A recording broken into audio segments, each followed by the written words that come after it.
En me renversant, on a battu à Saint-Domingue que le tronc de l'arbre de la liberté. Mais il repoussera, car ses racines sont profondes et nombreuses.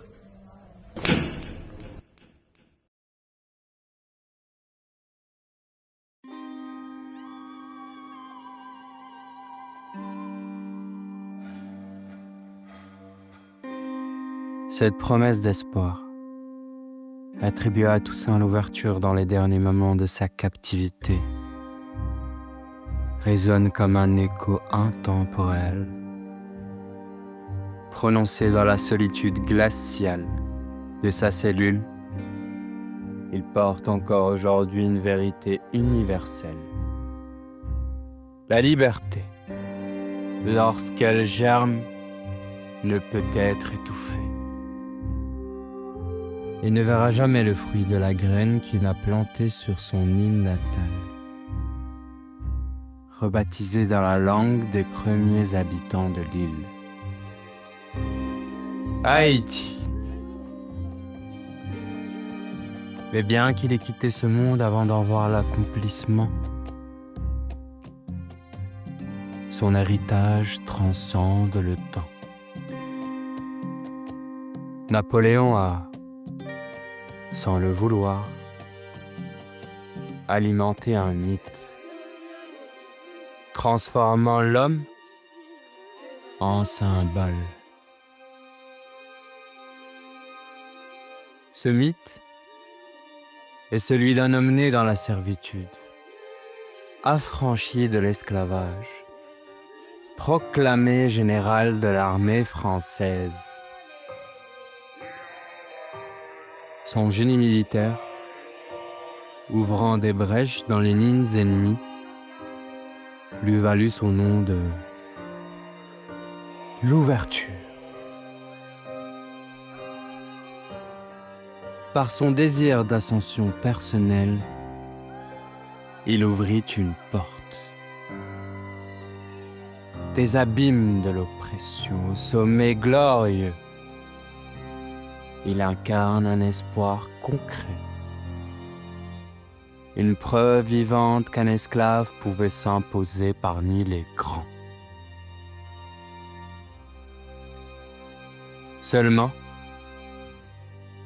son ambition ne s'arrête pas là. L'ouverture dota son pays d'une constitution et se proclama gouverneur à vie.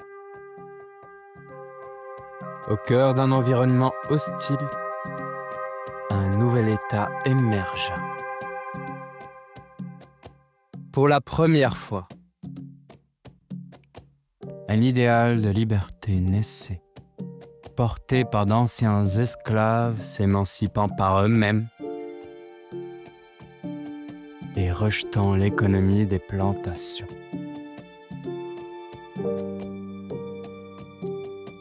Mais la quête du pouvoir est un chemin périlleux. L'ego humain ne peut être rassasié.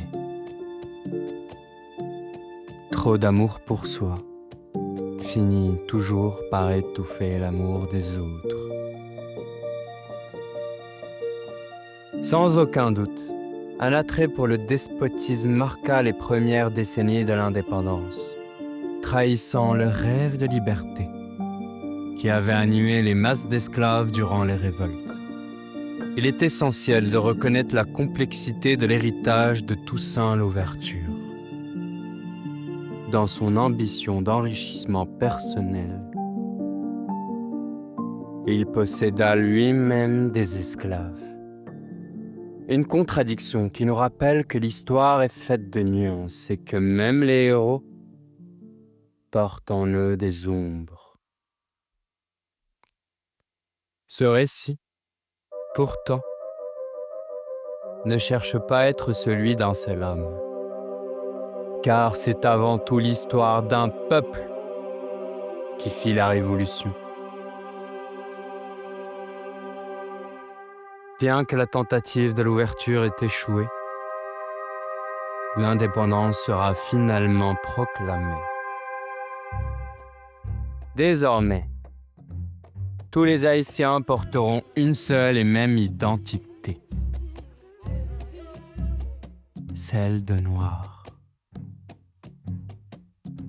Effaçant ainsi les distinctions coloniales et toute terminologie destinée à les inférioriser, pour les affirmer comme des hommes libres et égaux en droit. 13 ans plus tôt, la Déclaration des droits de l'homme débarque sur l'île, portant avec elle une question lourde de sens.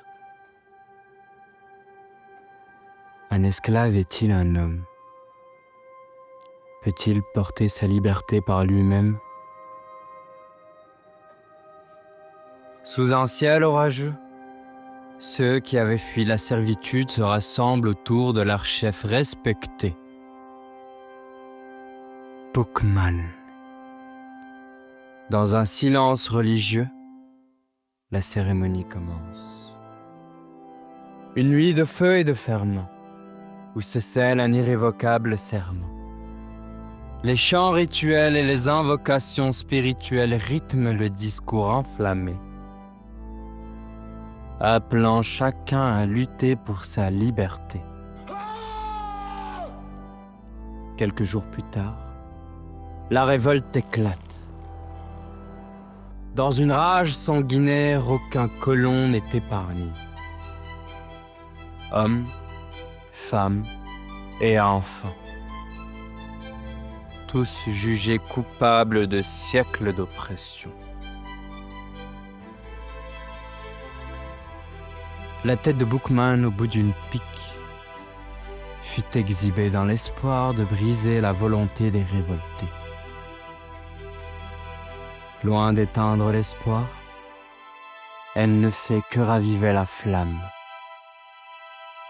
D'autres reprirent le flambeau.